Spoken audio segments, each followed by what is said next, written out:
Tired of dealing with annoying flies, fruit flies, and gnats in your home?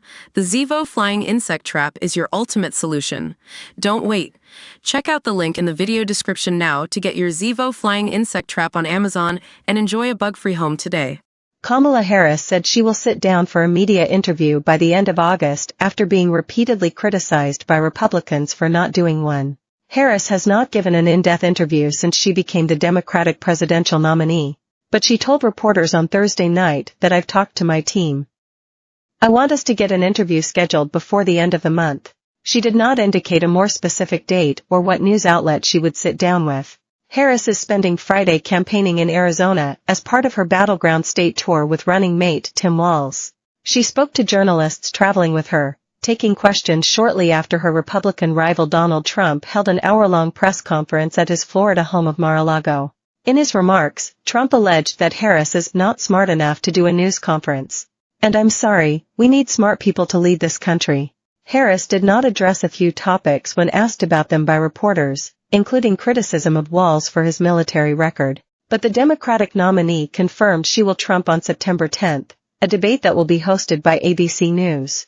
But she did not agree to Trump's proposal for two more debates, September 4th with Fox News or September 25th with NBC. In fact, she seemed to indicate the September 4th debate was off the table, noting she wanted to see if Trump shows up for the September 10th event before making a decision. "I am happy to have that conversation about an additional debate after September 10th, for sure," she said. Trump skipped all the Republican primary debates and pulled out of one debate with Joe Biden in the 2020 election.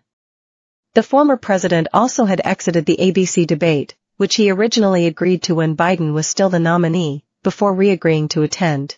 Harris wouldn't comment on Trump's wide-ranging freewheeling press conference on Thursday, saying she didn't see it because she was too busy talking to voters. Harris was campaigning in Michigan at the time. "I am beyond trying to speculate about how he thinks," she said when asked about some of Trump's criticism. Trump was visibly angry at points in his press conference. He slammed his Democratic rival repeatedly, calling her the politically correct choice for a nominee, questioning her intellect and questioning if she should be on the ticket. He dubbed her the first loser and said repeatedly she had gotten no votes. He appeared to be referring to the 2020 Democratic primary contest. Harris, who was running for president at the time, dropped out of the race before the first nominating contest, which was Iowa's caucuses. Her campaign had been plagued by infighting and bad management. She eventually became Biden's running mate. "She was the first loser," Trump said.